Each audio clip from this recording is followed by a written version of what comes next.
Hello, everyone. Welcome back to the 46 of 46 podcast. I'm back with a summit sessions this week where we're going to talk all about something many of you have dealt with in the past, knee pain out on the trail.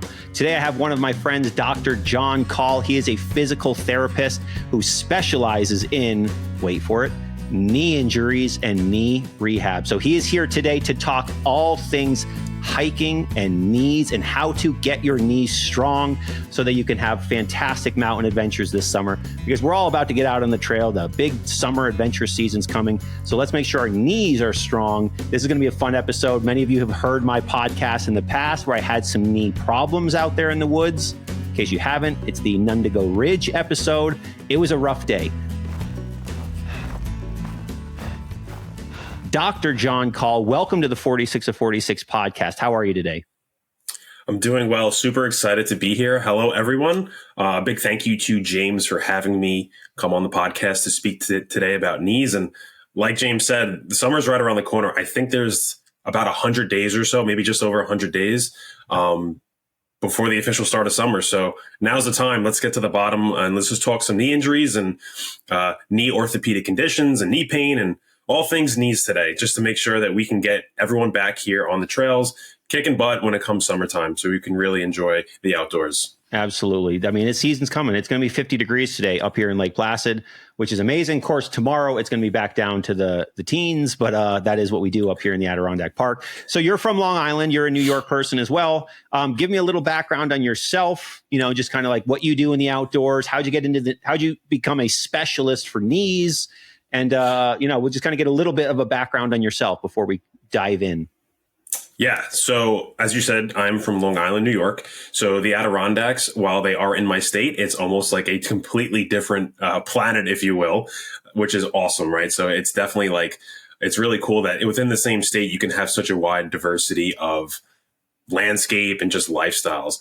But me personally, I've always loved the outdoors. Growing up, just playing sports, I'm always played basketball growing up. Now I'm into golf. And as I started to get into my 20s, I started, developing a affinity towards hiking. And just honestly, it started as just trail walking. I don't know if people would call it hiking per se, but it's just kind of like going on the outdoor trails. And from Long Island, if anyone knows Long Island, it's very flat, right? So there's not too many crazy quote unquote hikes that you can do, but there's a lot of nature trails and just a lot of cool things to see, beaches around and just really cool landscapes. And always fell in love with that. And now with my wife, we use it as like a bonding activity. So we really love going out together on the weekends, or even when we are on vacation sometimes, depending on where we're at. We just like to find like local hikes around and just like to do nature walk, take some pictures, and just really just love being present in the outdoors. So hiking and being outdoors is just something that we love to do together. It's a good bonding experience. But when it comes to knees, right? Mm-hmm. So I'm a physical therapist and I have a specialty in sports medicine and orthopedics, sports specifically. And I always had a strong passion for knee injuries. And I think that's fueled partly because as a basketball player growing up, I always had the dreaded jumper's knee, right? Patellar tendonitis. Sure. So basically, we'll touch on this a little bit in the next coming minutes here, but pain in the front of the knees at the patellar tendon where our kneecap attaches to our shin bone. And it was just one of those things. It was just always annoying. It was always there. And it's just one of those things that lingered. This got really bad when I really started getting into lifting, layering that on top of basketball, right? It just wasn't a fun time. And I was like, well, how do I get to the bottom of this, right? So I always kind of had a passion for knee injuries and just lower body stuff in general. And specifically as well, I also have a passion and a specialty in ACL rehab. So like the ligament in the knee, the ACL, and I do have specialized training in that as well. But really my niche, if you will, is knee injuries. Yeah, dude, talk about a good niche for hikers, right? Talk about a niche where it's going to make us better, because it seems like more than anything, especially in like my strength and conditioning world that I work in here via the podcast, that people come to me. It's always just trying to get their knees strong for when they're climbing up, climbing down, especially climbing down. And I know we're going to dive into that too. We're going to get a whole understanding of knees, how they're going to benefit you out on the trail when they get strong, what to do, what to look for to improve them. If you're dealing with this, John's going to give us some tips and tricks on how to improve this, all about having strong knees for when we get out in the trail. So let's go through it, dude. Let's just take me through it. You are the expert. Teach us a little bit. Let's start with some we'll do some biomechanics of hiking. Talk to us about knees. Like why are, I'd say 9 times out of 10 when people feel their knees, it's descending down the mountain, coming down versus going up, which I feel like you would think it would be the opposite. But I know for me, specifically, I always say going up hurts the lungs, coming down hurts the knees. That's like what I have found. But give us a little kind of give us just a background on what is actually happening. Maybe like a knee biomechanic, little tutorial in a sense. Yeah, let's dive into that. So for anyone listening, you're probably like, oh man, when my knees are cranky, I feel them on the trails. And when I feel them on the trails, I feel them way more when I'm going downhill versus when I'm going up. Definitely. Right. 100%. So I want to dive into some biomechanics when it comes to hiking and some kinetics, right? So like movement of the body and the muscles, the joints, and basically how we move, right? And what that does to our bodies. So let's talk about going uphill versus going downhill. So here's really the reason why. It really boils down to forces, right? It all boils down to forces. So let's start with ascending, right? So going uphill. This is going to involve a concentric muscle action. So what does I mean by concentric? So concentric just means that your muscles are contracting and they're shortening, right? So you're going uphill. Let's just talk about your quad muscles in the front of your thigh, your glutes, and your calves, right? Those muscles are contracting and they're shortening. And that's propulsing you up the mountain, right? And as we're going up, we're also going to adopt a forward torso lean, right? So our trunk angle is going to lean forward because if we stayed upright and we're going uphill, you can imagine we're probably going to fall backwards. Yeah. Right. So sure. In order to counteract our friend gravity, we have to lean forward. And as we lean forward, we're actually putting a little bit more stress towards our hip. Now, that doesn't mean the knee isn't working, right? So the hip and the knee have a pretty shared equal relationship going uphill. You can even argue that maybe the hip, depending on your posture, your hip muscles are taking more of that load to propulse you up the hill, right? Mm-hmm. On the flip side, when we're going downhill or descending, right? This is primarily an eccentric muscle action. So what does eccentric mean? So it's the opposite of concentric. So our muscles, instead of shortening, they're actually lengthening, but they're still contracting, right? Because if our muscles weren't working, we would just tumble down the hill and gravity would have its way with us. Which sometimes is a faster and easier way down the mountain to just let gravity just take you and just kind of roll like a boulder down the mountain. But it creates other problems outside your knees. So I do not recommend just getting into the fetal position and rolling yourself down the trail. Not going to be a very effective way down the mountain. Might be a quick way, but yeah, you might get a little bit more than a knee injury if you were to just tuck and roll down the hills there. Yeah. So yeah, we have more of an eccentric dominant movement as we're going down the hill. So in addition to that, right, when we're going up, we have a forward lean because like I said, we have to maintain our balance. When we're going downhill, we're actually going to have more of a backwards lean or an upright posture, right? Because you can imagine it, if you picture yourself right now, if we kind of take ourselves to the mountains, right, and we're going down a hill. If I were to lean forward going down a hill, guess what's going to happen?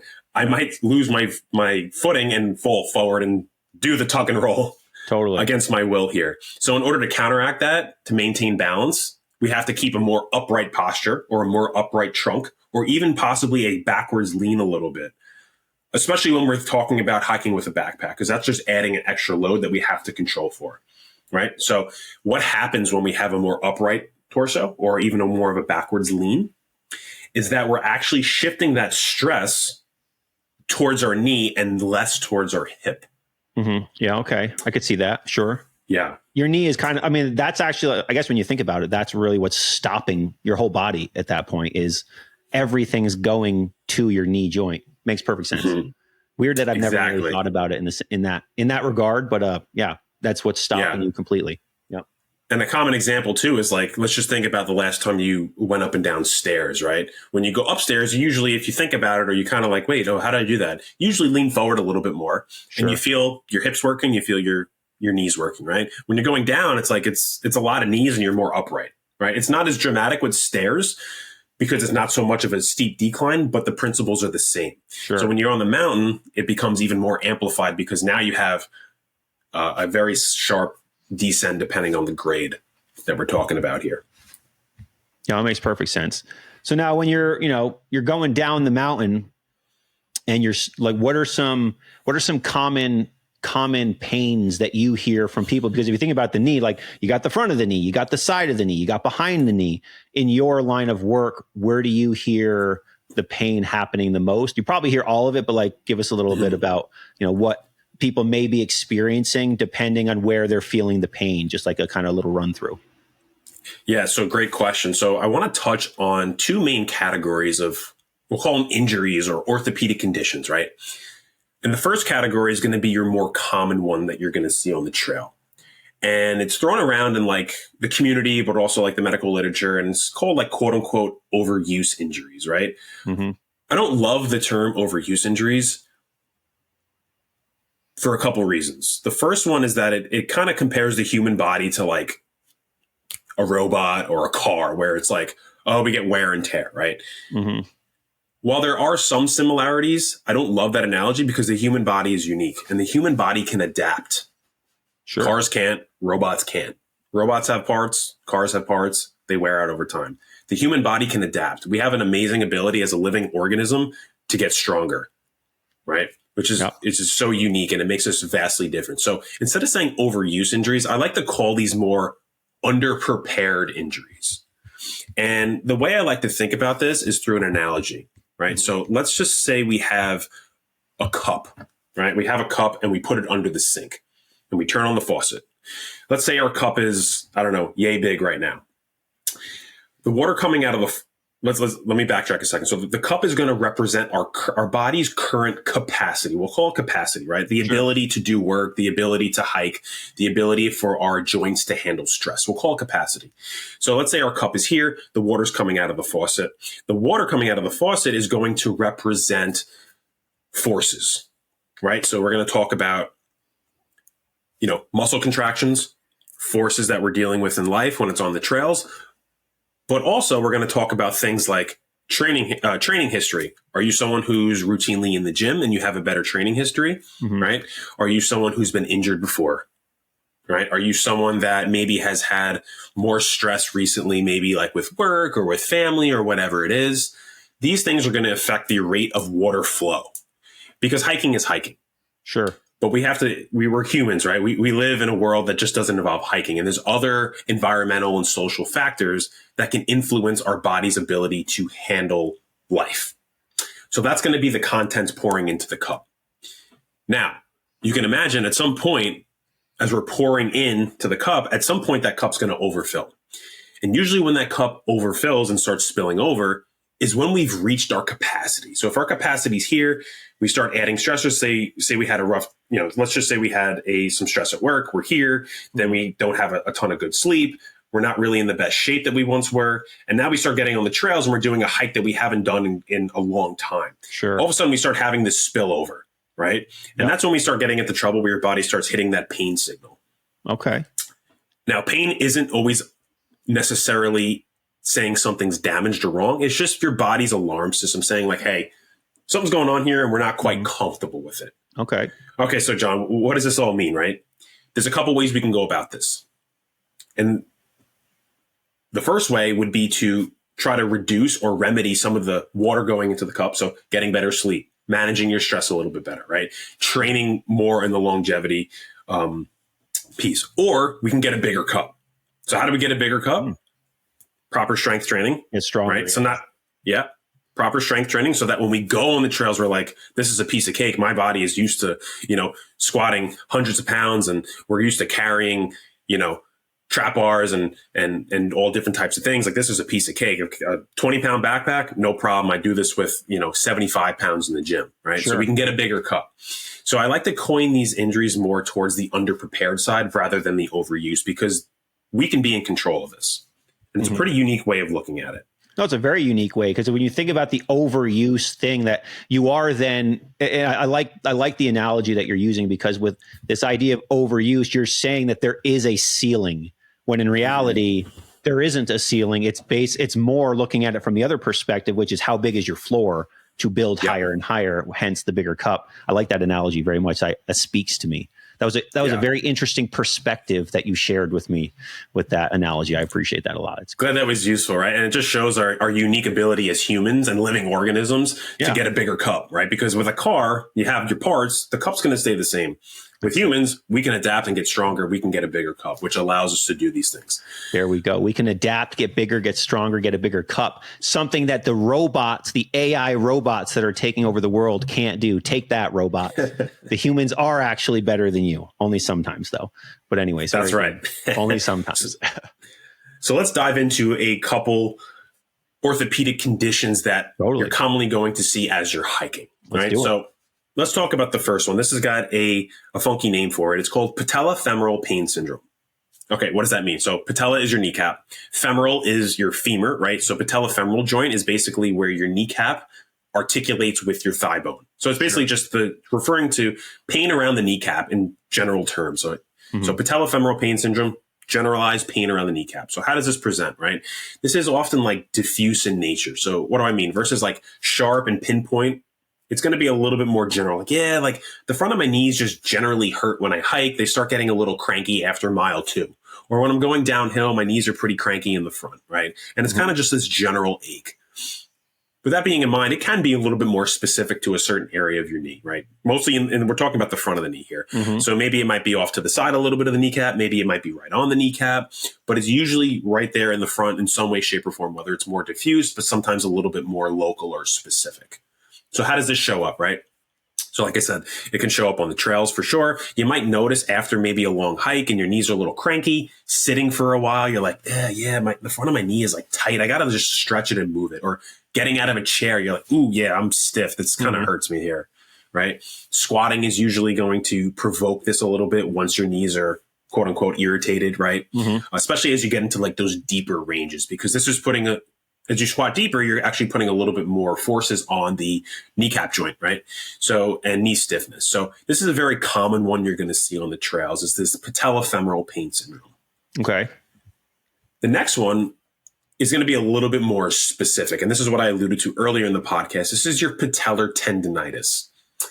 So this is basically going to be pain that is localized to your patellar tendon, right? So everyone listening now, if you can just find your kneecap and trace just below your kneecap, there's going to be we'll call it a band, right? It's your tendon that goes from the bottom of your kneecap to the top of your shin bone.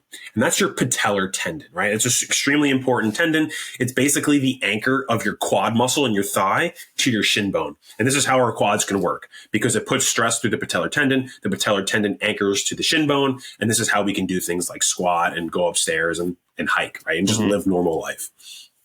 So what does patellar tendonitis present as, right? So usually it's going to have that very focal, localized pain over the patellar tendon. So if you touch it, you're like, ooh, yeah, it's pretty sore. Okay. And generally speaking, like a bruise, you mean? Like if you touch it, it kind of feels bruised in a sense. Okay, got it. Yep. Bruise. You're like, ooh, yeah, once I touch there, like that's it, right? It's very specific to the tendon area. And usually this presents in a very unique way. It has like this warm-up effect to it, where instead of like on mile 4, ooh, I'm starting to feel it. Sometimes it's more of like, once I start, like, yeah, I feel it right away. Like I'm starting to go up a hill, or maybe I'm going down a hill. I'm like, yeah, I feel it right away. But then kind of as you get going, it has like this warm up effect where it's like, oh, it's better now. It hurt for a little bit. I keep going, get some blood flow. It feels better. But then the next day you're like, ooh, yeah, this is like extra sore today. Right. So this is what I call the 24-hour rule, right? So if you're on a hike and the next day you wake up and you're like, ooh, yeah, the pain in right on my patellar tendon is like extra irritated today. That's just a sign that your knee is talking to you and saying like, hey, maybe what we did was a little bit too much for what we can handle, right? Going back to that cup analogy. Sure. We had a little spill over there. Okay. So now in terms of the these different issues, so you said one is going to be kind of like your dull, above the kneecap, in the kneecap kind of feel with your femur, and then the other one is with your shin bone and the tendon. So, they kind of present themselves in different ways. So let's say you experience the first one with the femur. So what are ways that could be remedied if you do feel that? And then what are ways that the tendonitis below the kneecap could be remedied if that's what you're experiencing out there? Yep. So these are great questions, right? And we're going to touch on some treatments going forward here. As a general rule of thumb, you can actually use walking sticks to your advantage, like hiking poles, I should say, right? To your advantage. Trekking poles. I don't talk enough about it. Just kidding. On this podcast, I never stop talking about how beneficial trekking poles are, especially going downhill, because they take so much pressure off your knees. They take so much pressure off your legs. Instead of your legs doing 100% of the work, your legs are doing like 60% of the work because your arms, your back, like, man, once again, there's a doctor validating my love for trekking poles right here on the 46 podcast. Get them. They might feel clunky at first, but I'm telling you, on top of them helping you from a logistic standpoint, hike better, they're also helping your body from a longevity standpoint. So that's two stars for the trekking poles. Sorry, continue. I couldn't let that go because I talk so much on this podcast about how important and beneficial those damn poles are. But keep going. James is a smart guy. He knows what he's talking about here. So yeah, hiking poles definitely are going to take stress off the knees, and we'll touch on this in a little bit. A knee sleeve can help in some of these situations, but really, like, we're going to touch on this big time is what are we doing to prepare our knees better? How do we get a bigger cup? And that's going to be through an exercise intervention and exercise program. We'll definitely touch on that. I have actually two more common orthopedic conditions that you might see on the trails, which I want to touch on. Yeah, please. These are going to be, the next one's going to be a little less common. This is called iliotibial band syndrome, or IT band syndrome. So just really quick anatomy. Yeah. Your IT band runs from the outside part of your hip, and it runs all the way down the outside part of your thigh and attaches to the outside part of your knee and your outside part of your shin bone. So the IT band is just a big stretch of connective tissue where muscles attach to, right? So it's really important for lower body biomechanics, but sometimes it can get a little cranky and get a little irritated, right? So how does this show up on the trails? This is going to be pain that's on the outside part of your knee or the lateral part of your knee. You're going to feel this like on the outer part of the knee, like, yeah, it's kind of really sore. As I'm going downhill. This one's really going to show itself, especially going downhill and also uphill a little bit as well. And it's pretty localized. It's like the outside part of the knee, and it's usually at like the shallow knee flexion angle. So, John, what the heck does that mean, right? So picture your knee fully straight, right? That's going to be full extension, fully straight. Okay. Let's call that 0 degrees. As we start to bend, we're going to bend like 10 degrees, 20 degrees, 30 degrees, right? 50 degrees, 90 degrees would be a right angle.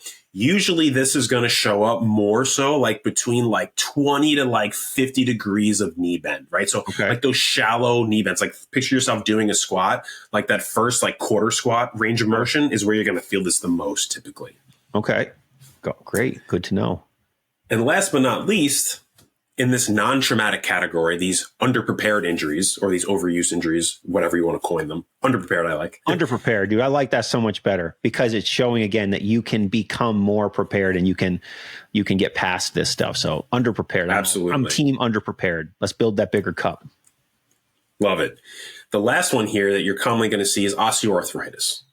And this is going to be, so age is going to be more predictive here, right? And that's not to say that, once you're past a certain age, you're going to feel this. That's not the case at all.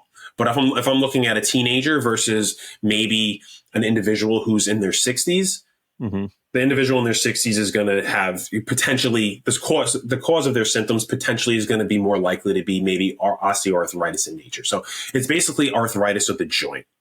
And typically you're going to see this more in like your, even in like the 40s, 50s, 60s, 70s, or even hopefully there's some hikers out there in their 80s that are still crushing it on the trails. But this, if you're having some knee pain, this might be a potential cause, right? That doesn't mean that the other things cannot exist, but it's just a little bit more likely to experience this as we kind of go through life here.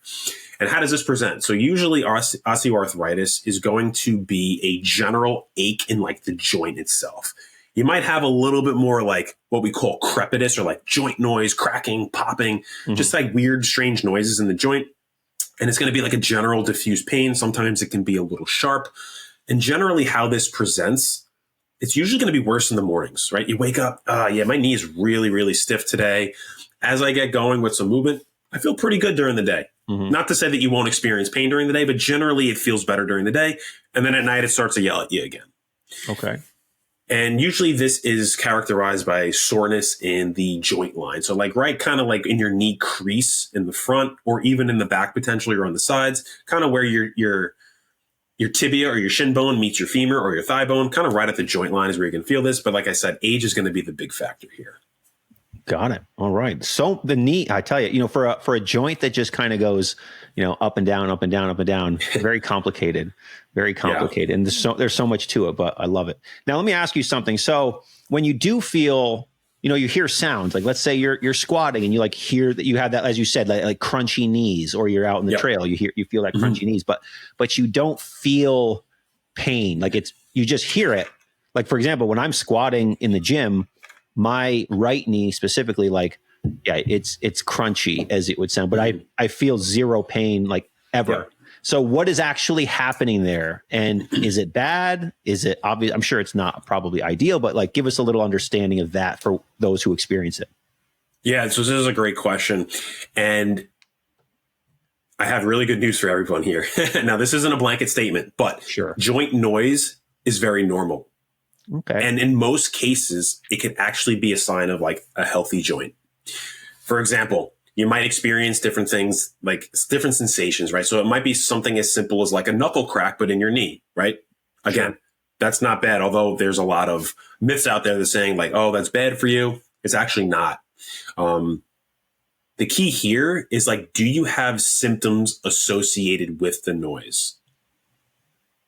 Okay. That's the big thing. So like, if you're like, John, I squat, every time I squat, my knee makes this weird noise and it hurts. Sure. That could be a sign of, hey, maybe something's going on that's driving that. Mm-hmm. But James, like you said, if you're just like, yeah, I go in the gym when I squat, I feel like some noise in my knee, but doesn't hurt, doesn't bother me. Yeah. More often than not, totally normal, not a problem. So joint noise in itself isn't problematic. And it's actually kind of eye-opening because sometimes it can be concerning. It's like, is my knee supposed to be making that noise? Yeah, it's always concerning when I'm warming up and I'm just like hearing like, man, that is a loud knee. But like I said, I never feel anything wrong. Yeah. I never feel anything. Right. So it's not always in itself. And like I said, healthy joints do make noise. So it's more often than not, if you don't have any symptoms associated with it, you didn't have any specific injury, it's usually fine. If you're concerned, just consult with a healthcare professional. I'm here to help. If you ever have any questions, you guys can reach out. But more often than not, joint noise by itself is not problematic. Good to know. Good to know. Yep. Good to know. So wipe the sweat off your forehead. Right. Right. So now I had, to tell a quick story. So a couple of years ago, and you may have a different opinion and it may be something else, but I'll tell you, a couple of years ago, maybe like 3 or 4 at this point, I had debilitating sciatica at some point for like a good year. Actually, this was like 2020, 2021. But anyways, there were 2 different days where I went out hiking, and while I was out there, and I did podcast episodes on one of them. One of them was at the Nundigo Ridge, which is hiking near Big Crow Mountain for all of you Adirondack hikers. And the other day was on the Santanoni Range. I'm telling you, John, eventually, like it started off fine. And then eventually it felt like someone was stabbing me with a knife when I would take steps. And I'm talking like one step at a time. Oh, it was also on Cascade coming down Christmas Eve that same year as well. So I knew there was 3 days. So I'm talking like one step and I'd have to stop. One step and I'd have to stop. Like the worst experiences of my hiking career. But the crazy part is, so I eventually found my way out of the woods. And I remember one day on the Nundigo Ridge and the Santanoni Range in particular, like, I'm 6 foot, 220 pounds of a man, and I could have been in tears because it hurt so bad. And I remember seeing stars sometimes on some steps. And I kid you not, dude, the rest of the day when I finally got home, the knee was like, I got to sit down and do nothing. And I needed that. And I'm telling you, the following day, completely fine. I remember the day on the Nundigo Ridge, for any of you who listen to the podcast, the very next day, I was squatting 400 pounds in the gym without any problem whatsoever. Whereas 24 hours earlier, my knee, like I'm telling you, I wanted to chop it off my body. And I saw stars when I took some steps. And I remember reading something like a year and a half later, a listener sent me an article that explained that. Literally, the article explained exactly what I dealt with, and attributed it to sciatica. It was like a nerve thing happening, which in my mind made sense because of the fact that, like, if my knee was the worst that I've ever experienced in my life. Oh, also I should say too, on Cascade Mountain, it was my right knee. And then, like, 4 months earlier on Nundigo Ridge, it was my left knee. So that was another thing that tipped me off that, like, maybe this isn't a knee thing, but at the moment, like, kill me. It literally felt like someone was stabbing me. But have you ever, or I guess I should ask you first, is like, what do you think was going on there? Do you think that was attributed to sciatica, given that I could just like squat without an issue the following day? Or do you think maybe something else was at play? What's your professional opinion, John? Yeah, great question. And it shows that knee pain can bring you to your knees sometimes, right? Dude, it was. So that's the $1 million question. Is like, what caused it, right? And it's hard to say without being there in the moment and like truly understanding like what exactly were the symptoms, where was it, and things like that. And it kind of circles back to the point of sometimes pain is just pain. And it doesn't always mean that a specific tissue or area of the knee is like damaged or anything like that, right? Kind of circling back to what I said before, like pain is like your body's alarm system. Mm-hmm. It's there to say like, hey, listen, we're not comfortable with what you're doing for whatever rhyme or reason.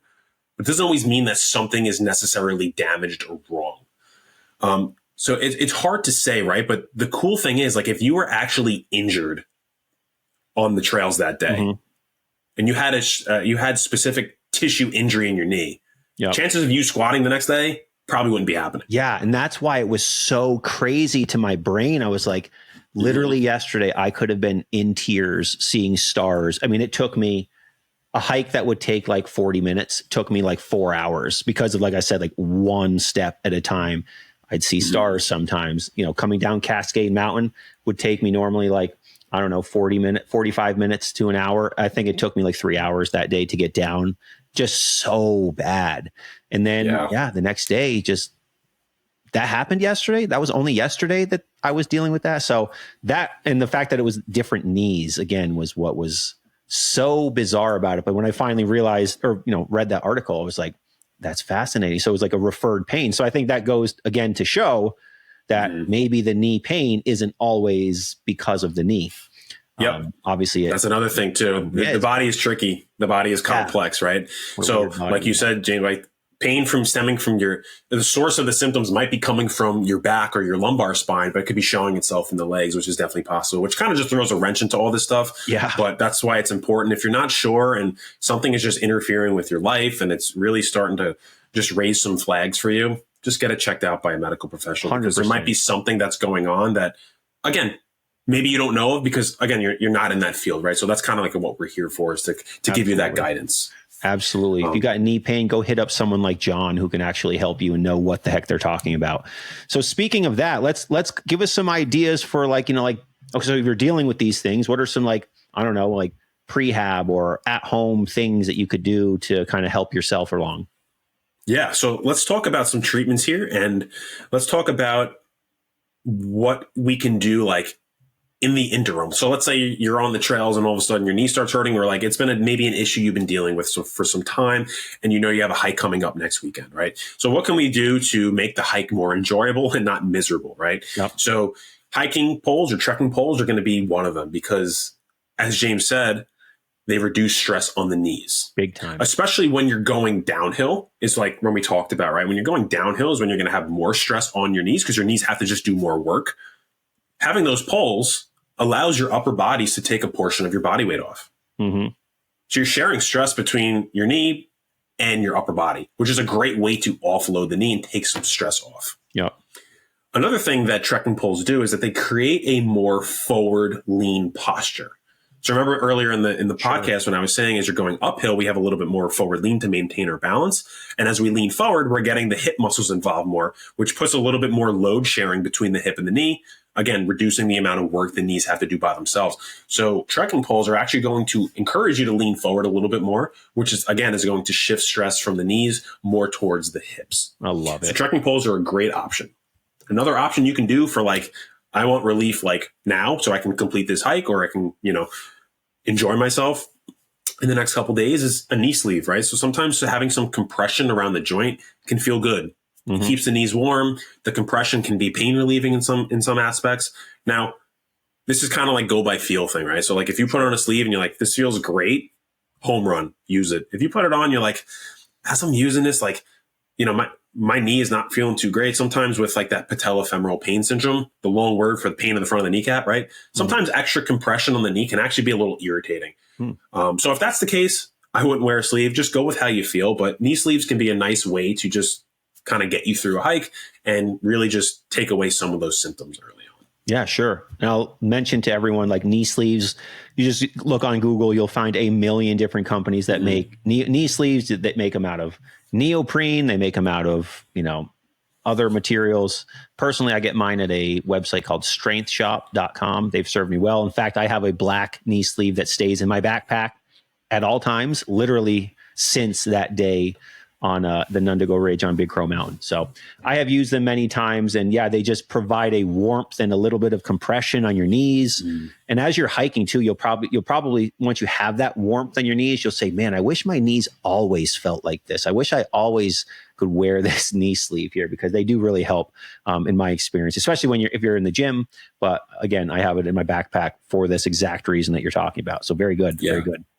And another thing too that you guys can do in the moment, like circling back to your story, James, is taking shorter strides and slower speeds. Because if you think about it, right, like in the story that James just described earlier, and I'm sure anyone who's listening, if you've had knee pain, what does your body naturally do? It starts shortening your stride and you start slowing down. Sure. Right? Because you're like, ooh, I don't want to put a lot of weight through it, and I'm going to just take shorter steps. I'm going to go slower. And that's actually, if you do that, it's actually decreasing, we'll call it the moment arm. It's really decreasing the forces on the knee joint, especially when you're going downhill. So if you're like, John, every time I go downhill, my knee's yelling at me, my suggestion, amongst the other things we talked about, is just take it slow and take shorter strides, because that's going to reduce the amount of stress on your knees every step. So that's a nice little trick to kind of throw in there as well to get you through the hike. Awesome. Now, the things we talked about so far in the treatment area here is I'm going to call them, I don't want to use the term Band-Aids, because I think these are effective ways, and Band-Aid kind of like devalues them. These are valuable things, but it's not really solving the root cause. It's helping your symptoms. It's not solving the problem, right? Sure. And here's where we get a bigger cup, right? We need a well-rounded exercise program, and that's going to give you those long-term results, as well as a healthy lifestyle, right? So we can talk about nutrition. We can talk about sleep quality, stress management. Those are extraordinarily important. My wheelhouse is going to be talking about the exercise program, the rehab program, right? And this is what's going to give you those long-lasting changes where you can start hiking pain-free. And it's important that I say well-rounded, because you're like, well, John, I just strengthened my knees. Absolutely, 110%. But we have to consider the body doesn't work in isolation. The body works what we call, it's interdependent on each other. And we talk about the kinetic chain. The kinetic chain just means basically, the trunk, the hip, the knee, and the ankle all work together to hike. Yeah. So it's more than just knees. The knees are important. Yeah. But there's more going on. We can talk about the ankle, right? We can talk about ankle strength, especially in your calf muscles, because that's going to assist your knee, especially when going downhill and squatting.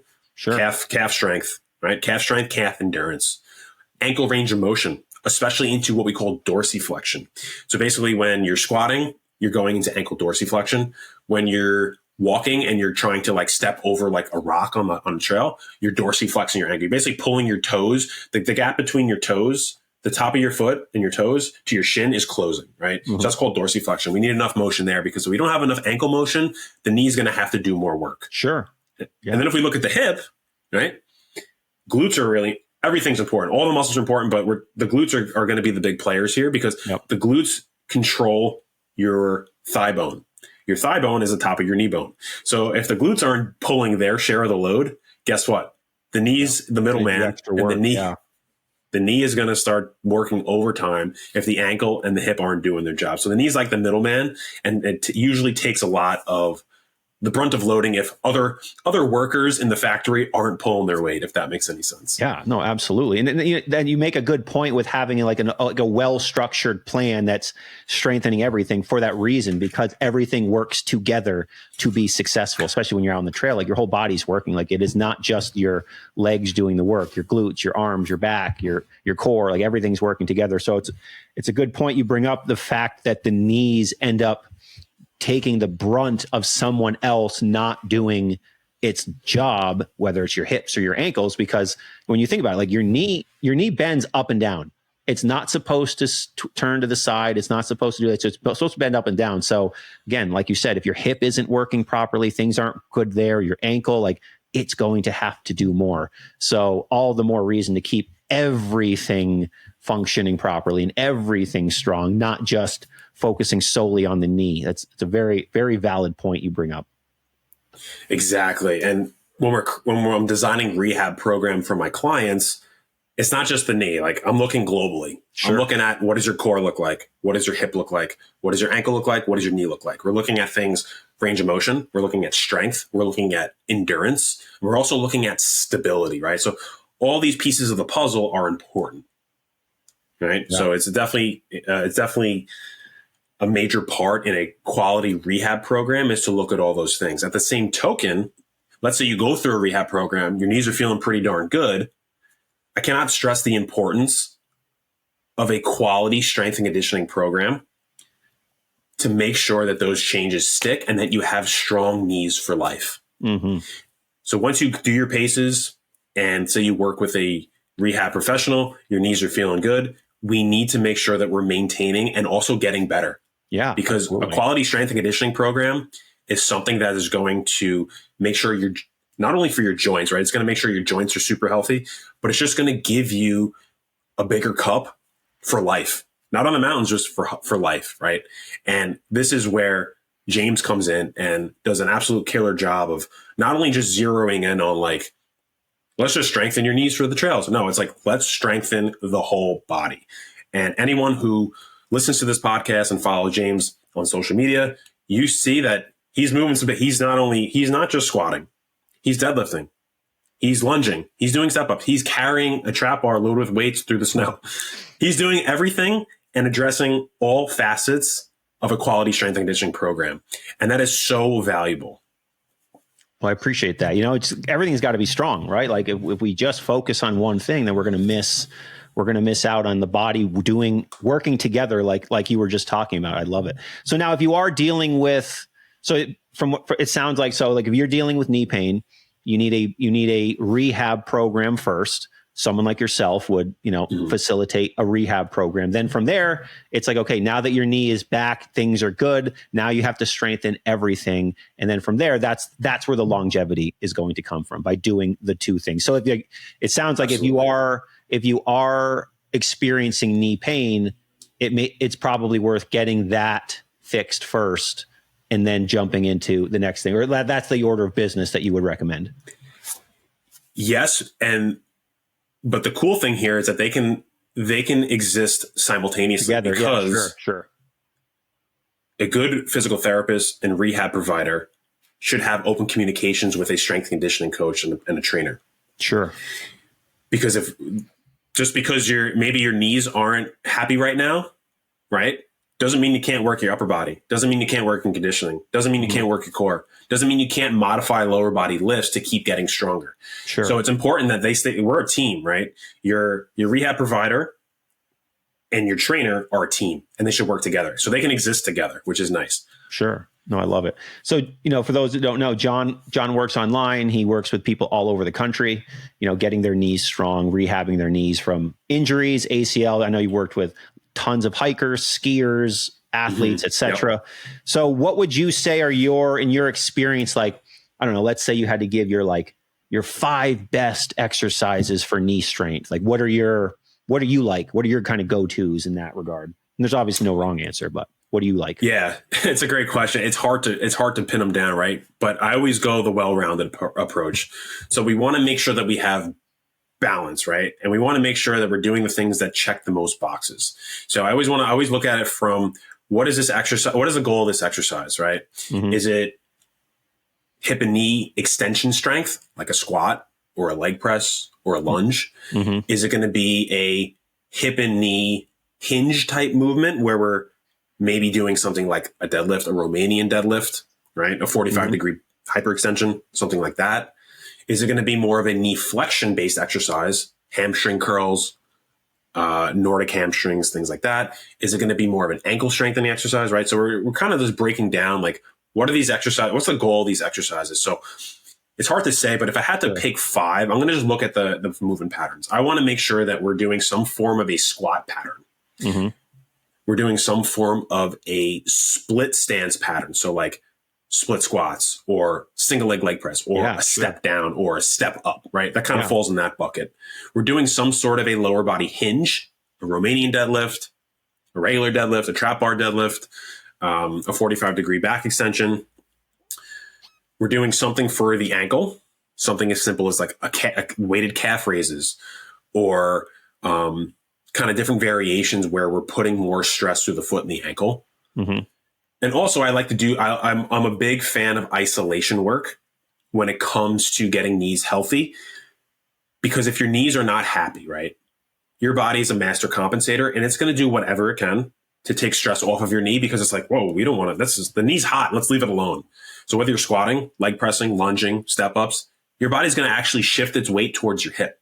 When in reality, if you have a knee issue, we want to get the knees stronger as well. Those things are important, but the body's going to compensate. And if you're doing something like an isolated movement, like knee extensions on the machine, the dreaded knee extension machine, it's a lot safer than everyone makes it out to be. I promise you, if it's done correctly. And like hamstring curls, because in those two movements, there's no place for your quads to run in the knee extension. There's no place for your quads to hide in the knee extension. Hamstring curls, there's nowhere for your hamstrings to run, nowhere for your hamstrings to hide in a knee flexion machine, hamstring curl machine. So isolation stuff is also very important. Yeah, absolutely. Especially for hiking purposes. Like, you know, it's not a, what is the phrase we talk about, like bilateral movements are, no, unilateral movements are the single leg, bilateral, or you're both feet on the ground at the same time. It's like you're walking. So your right leg can't save your left leg and vice versa. Hence why having these unilateral movements in your training program are going to be so beneficial, especially for when you're out there on this like rugged terrain, climbing up boulders, climbing up rocks, holding yourself by slabs and having to jump up this thing or jump down out in the backcountry. So it makes perfect sense. Actually, as you were going through all these movements in my mind, I'm like checking off the boxes for, you know, the clients that I work with and the programs I put together. I'm like, yep. Okay. We got that. Yep. We got that. Great. So, I'm glad that, from a professional like yourself, a doctor, it checks out. So that's good to know. So as we great minds think alike. Yeah. I appreciate that, John. I appreciate that. It's good to know. Now, as we start to wrap things up, there's always 3 questions I like to ask people before we finish off the show. And I always like kind of mold them to the person that I'm talking to. So for you, when you are going outdoors, you're going somewhere hiking. I know you do a lot of hiking in the Catskills and you've been up here to Lake Jordan, the Adirondacks. Like, what is something that you always like to bring in your backpack? This is a great question. So I'm always hungry. So a good quality snack is always top of my list, and something that's high in carbohydrates, because that's our fuel, right? Naturally. Carbohydrates, a carbohydrate snack. Always like to bring some form of a protein snack, but electrolytes for me is always like 100%. Definitely what I need to bring, especially when you're, unfortunately, like when it's hot out, you're sweating buckets. I'm sweating buckets. Maybe some people don't, but you need those electrolytes. Absolutely. And I think for you too, to go back to like the knee sleeve thing, I think that's a really great thing for, you know, for someone like yourself to, you know, a point that you made, like having something like a knee sleeve in your backpack for those times when your knee does start barking when you're out there and you need some extra help there. All right. Second question, in your opinion, I know you've been up here, like, what do you feel makes the Adirondacks a unique place for the outdoors and just for just general life? I'm sure people can relate to this, but it's so, when you're out hiking, especially in the Adirondack region, Catskill region, it's so freeing. It's like nothing else matters. Like you're really in the moment. And especially like if you're doing a hike that has amazing views, it's like, that's your destination, right? But when you're out on the trails, it's like the destination is cool, but it's like the journey to get there is like even cooler. And it's just like the bonding experience that you'll feel on the trail when you're with others and just being in nature. And it's like, you kind of have that clear head and kind of nothing else matters in the moment. And I think that's a very unique aspect of hiking in general, but also hiking in the beautiful Adirondack region. Absolutely. It's a very freeing place. And you basically just answered what my third question is, which is like, why do you hike? Why do you go outdoors? But I think your answer was beautiful and just touched on that very well. So John, let's say somebody does have they need some help. They have some knee pain. Like, where can they find you online so that they can, see if you can help them? Yeah. So you can find me. The easiest way to find me is on Instagram at acl.rx. And that is my Instagram platform for my online coaching to help people with knee pain and also ACL injuries get back to the life that they love with full confidence. I love it. Very cool. All right. Well, that's going to wrap up this episode of the 46 of 46 podcast. John, thanks for being on here, dude. I appreciate it. Always a pleasure. It was great having me. Great being on the podcast. Yeah, dude. You gave so much amazing information, and obviously I understand and I recognize that you do this for a living, and you are, this is learned information. So thank you for sharing it for the love of the game with my podcast listeners. I really appreciate it. Of course. All right. So make sure you guys check out John on Instagram. If you are having knee pain, you want to get yourself back to the trail, or whatever you're doing in life and your knees are hurting. I think he said his Instagram is at acl.rx. So check him out on Instagram. Highly recommend. Fantastic guy, fantastic person, and does amazing work. Has helped so many hikers all around the country get back to the trail doing the things that they like to do. That's why I had him here on the podcast. So anyways, that's going to wrap up this episode of the Summit Sessions right here on the 46 of 46 podcast.